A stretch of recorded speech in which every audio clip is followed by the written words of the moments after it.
a pretty big update in the Commanders' search for their new defensive coordinator, as it seems like they might not even get the chance to talk to one of their top targets. Also, one of the league's best offensive minds endorsed David Blough, calling him extremely smart and saying he thinks he'll be a head coach very soon.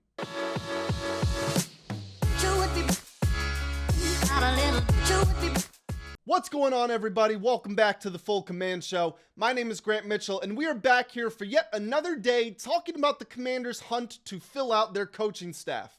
Now, as we know, the team did hire David Blough to be the offensive coordinator, DJ Williams, son of Doug Williams, to be the quarterback's coach, and David Blough's former teammate at Purdue, who played at LSU, whose name is escaping me right now, but he is the assistant quarterback's coach, and we've got that whole side of the ball pretty much figured out. Waiting to see who's going to replace Bobby Johnson, but it's the defense that remains a big mystery. Now, the Commanders have been very active in interviewing multiple defensive coordinator candidates: Carl Scott, Patrick Graham, Brian Flores, Jonathan Gannon, just to name several.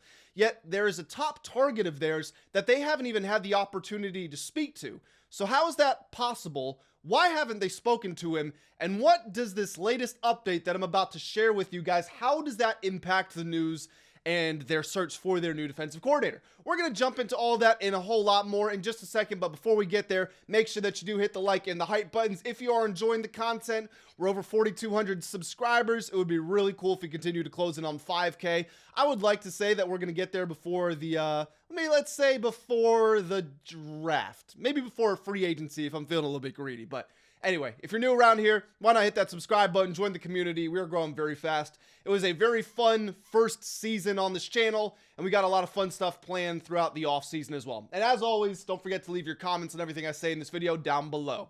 So let me not bury the lead any longer. Let me give you guys this big update on the Commanders' search for the defensive coordinator.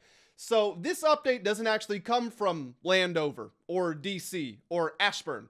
It actually comes from little old Georgia. Not little old, because Atlanta is pretty massive, but we're going down south. We're going to Atlanta.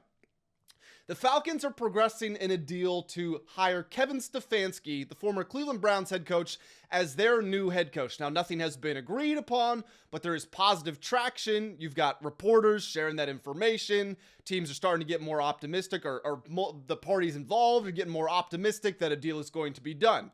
Now, this relates to the Commanders because Atlanta has essentially been keeping Jeff Ulbrich, their defensive coordinator, on ice. They have been holding him. I don't want to holding him hostage if you want to take it in a negative context, but basically they've just been keeping him, saying, don't go anywhere, because when we get our head coach through the door, or when we figure out who it is, we are then going to put you in front of him, and he's going to decide, does he want to keep you or not? Because many teams, when they fire their head coach, it's just clean house, offensive coordinator, get out of here, defensive coordinator, get out of here. That's not the Falcons. They recognize Ulbrich is a smart guy, so they're waiting to recommend him to the new coach. Now, the Browns are doing basically the same exact thing, keeping in mind they just fired Stefanski, but they're keeping Jim Schwartz around for their new head coach, who I personally think is going to be Grant Dudinsky, but that's besides the point.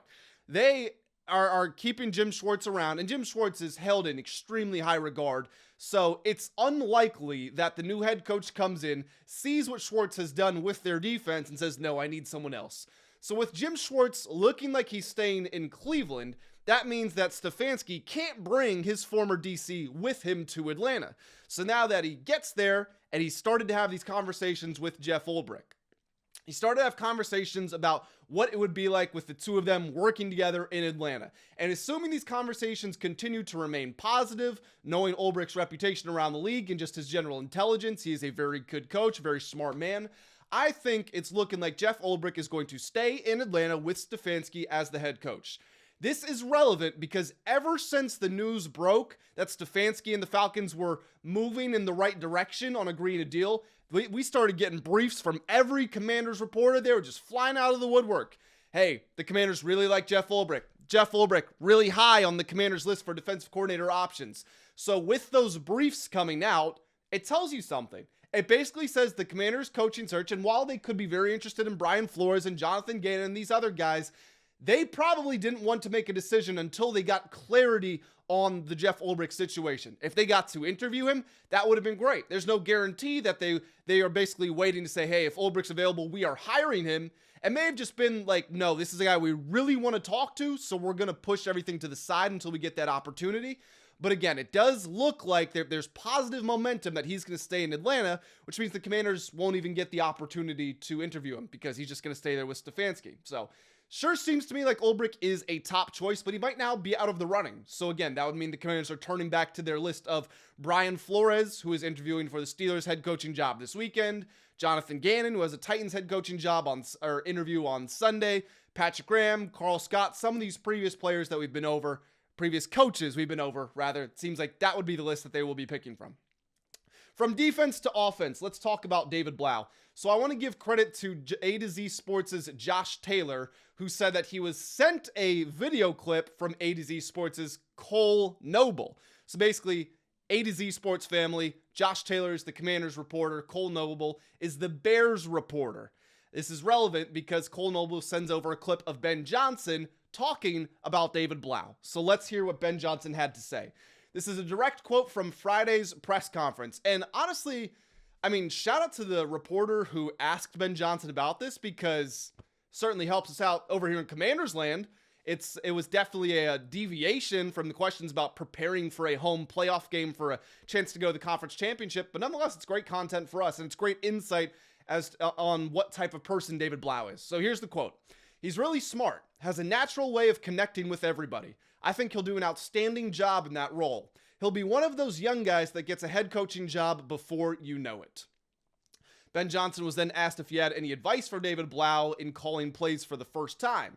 He said, quote, "We all have our strengths and our weaknesses, and you try to accentuate your strengths and at the same time surround yourself with people who will help you with your weaknesses. He's a good person. I think that's where it starts with him, and I think that's going to resonate with everyone that he's around."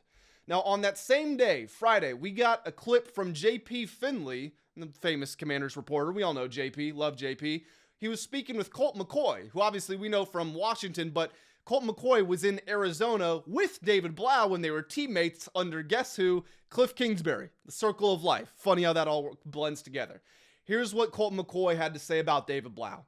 "You're not going to find a better person than David. He's super smart. When he came in, he picked up the offense super quick. He played like a coach, he thinks like a coach, he acted like a coach, and he wanted to be a coach." That's important because he wanted to be a coach while he's still playing. "He's going to do a great job. Super smart. He really understands structures of defenses, shades, techniques, coverages on the back end, blitzes, how to attack those. We've had tons of in-depth conversations. He's more than ready to get this opportunity." So that's really cool. Endorsements from a top offensive mind in the NFL, and Ben Johnson is an intense guy. I don't know if you've seen his little tirades where he's screaming F the Packers and things like that. Ben Johnson would give it to you straight. And when he was speaking about David Blough, there was a smile on his face. He spoke very fondly of him. And the fact that he said he's going to get a head coaching job soon, that distinguishes it from coach speak.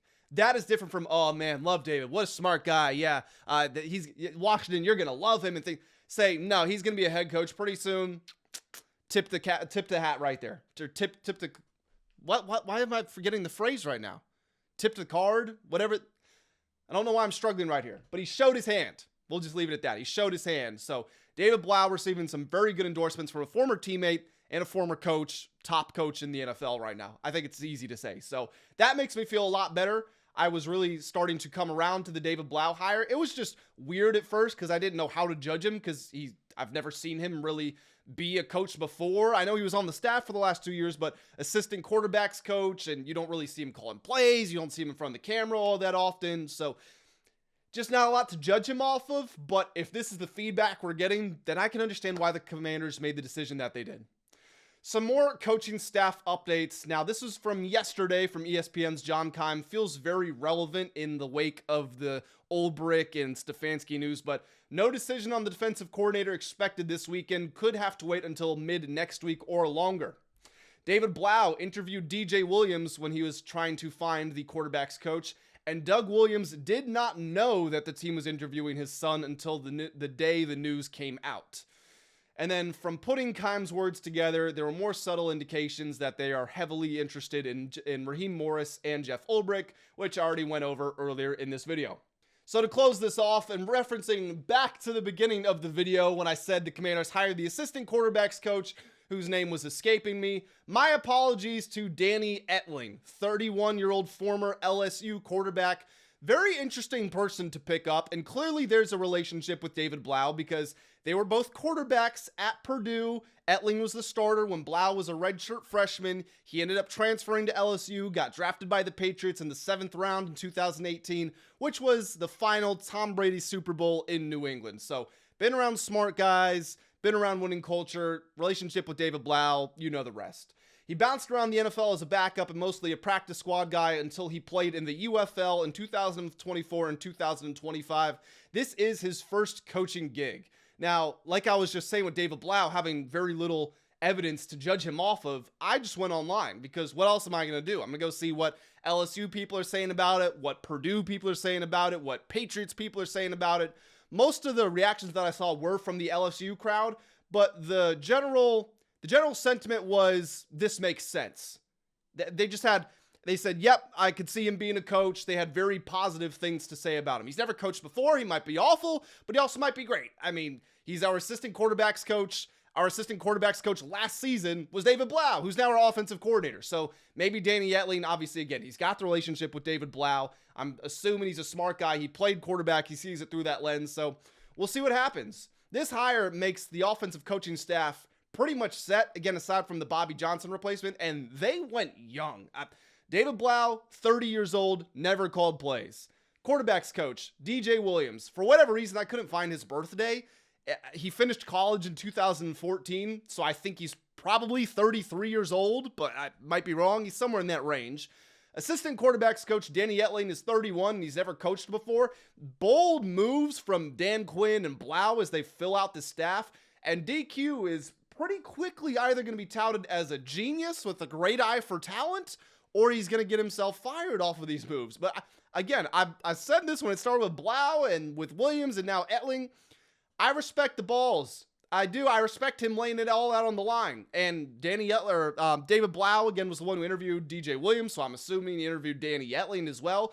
So it sounds like DQ just turned some power over to Blough and said, hey, go hire your staff. And I respect this. I do. It takes balls, and we're going to see if it works or not, but we've wanted to move in that young, innovative direction for a long time, and the team is finally starting to do it. I do also wonder how much of this was the Adam Peters influence. Not even that AP made the hires, but maybe just suggested, hey, we got to go get younger. We got to try to find that Sean McVay diamond in the rough sort of kid. Because AP was hired 1 week before the 49ers hired Kyle Shanahan. And Kyle Shanahan got his first job as an offensive coordinator in the NFL at 28 years old. So I do just wonder if AP has that proof of concept in his head, and that was relayed to DQ and everyone else on the staff, but I don't know. But that is going to do it for this video, guys. All the updates that I have. It's just it's cool to see the dominoes falling, the blocks falling into place, and we'll see what happens with this offensive coordinator spot as well. But it is a playoff game day for a couple of teams out there. Only 8 games of football left this year. We got 7 in the NFL and then the College Football National Championship on Monday. So sit down, have some good food, have some drinks, drink responsibly, enjoy the fun, and yeah. That's pretty much it. Like the video if you guys enjoyed. Subscribe if you're new around here. Throw your thoughts down in the comment section below. I'm going to head out of here, but I appreciate you all joining me, and I'll catch you in the next one. Have a great day.